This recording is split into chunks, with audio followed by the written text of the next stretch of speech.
Sepuluh proyek besar IKN siap diresmikan oleh Prabowo, Indonesia istimewa di mata dunia. Probolinggo CB News Indonesia. Pemerintah akan memindahkan ibu kota negara dari Jakarta ke IKN Nusantara secara bertahap mulai tahun 2024. Diharapkan upacara peringatan kemerdekaan Indonesia yang ke-79 akan menandai peresmian IKN sebagai ibu kota baru, dan diresmikan oleh Presiden Jokowi dan Presiden terpilih Prabowo Subianto.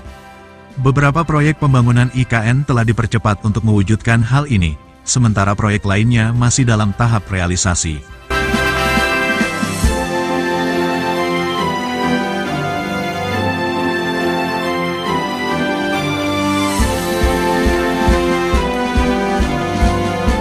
Berikut adalah 10 proyek besar yang membuat IKN Nusantara istimewa di mata dunia.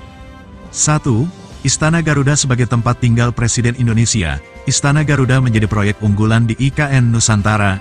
Desainnya yang ikonik menyerupai burung Garuda yang sedang mengepakkan sayap. Istana ini dibangun di atas lahan seluas 55,7 hektar dengan biaya mencapai 34 triliun rupiah. Material utama yang digunakan adalah rangka baja dengan lapisan luar dari tembaga, kuningan, dan galvalum yang anti karat.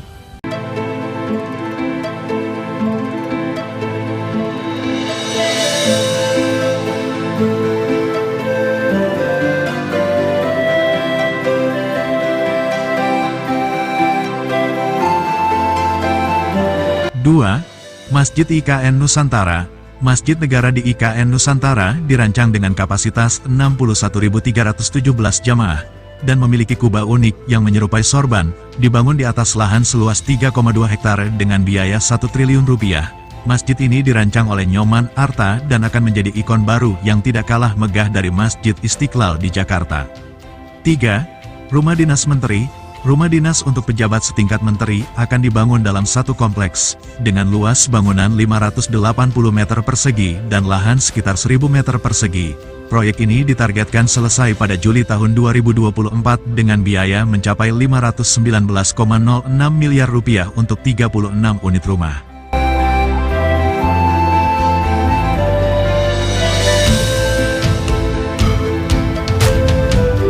4. RSUP Internasional IKN. Rumah Sakit Umum Pusat RSUP di IKN dibangun dengan konsep green building yang memanfaatkan air hujan dan air daur ulang. Dengan biaya pembangunan 550 miliar rupiah, rumah sakit ini memiliki 20 lantai dan 250 tempat tidur serta diharapkan mampu melayani warga IKN dengan fasilitas yang setara dengan rumah sakit internasional lainnya.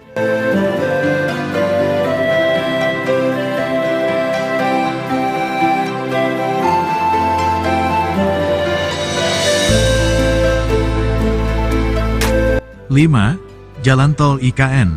Untuk mendukung transportasi dan logistik di IKN, jalan tol sepanjang 70,29 km sedang dibangun dengan anggaran sebesar 0,29 triliun rupiah. Jalan tol ini ditargetkan bisa dilalui secara fungsional pada Juli tahun 2024.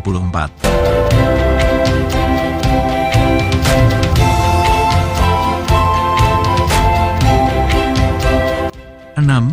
Markas Besar Polri. Markas Besar Polri di IKN dirancang mirip hotel mewah di Nusa Dua Bali, dan dibangun di atas lahan seluas 3,8 hektar dengan biaya 4,4 triliun rupiah.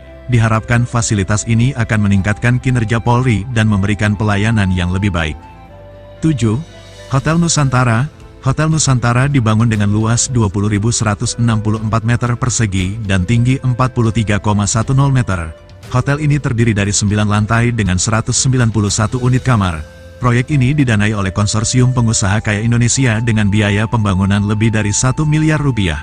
Proyek ini diharapkan selesai sebelum peringatan kemerdekaan Indonesia ke-79.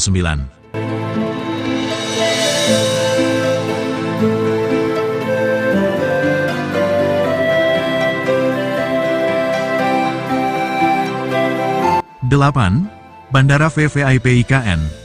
Bandara VVIP IKN memiliki landasan pacu sepanjang 3.000 meter dan lebar 45 meter, serta terminal seluas 7.350 meter persegi. dengan biaya pembangunan 4,2 triliun rupiah.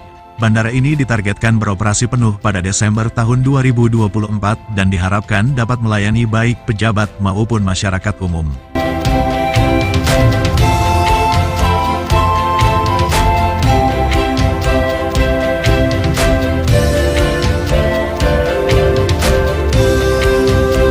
Sembilan, Pelabuhan Logistik IKN.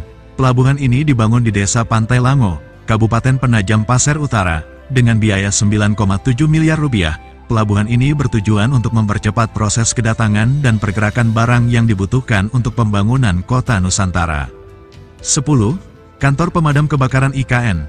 Kantor pemadam kebakaran ini dibangun di belakang Istana Presiden dengan anggaran 5,5 miliar rupiah. Selain untuk menangani kebakaran, kantor ini juga akan membuka lapangan pekerjaan bagi warga lokal. Pembangunan infrastruktur di IKN sangat penting untuk memastikan kelancaran dan keamanan di masa depan. Semoga proyek-proyek ini dapat realisasi sesuai dengan rencana dan memberikan manfaat yang besar bagi Indonesia. Untuk selanjutnya kita ikuti tayangan CB News Indonesia. Berita dihimpun dari berbagai sumber berita nasional dan Kementerian PUPR Republik Indonesia. Mamat Abdullah dan Gogon Harum, koresponden CB News Indonesia mengabarkan dari kota Probolinggo, Jawa Timur.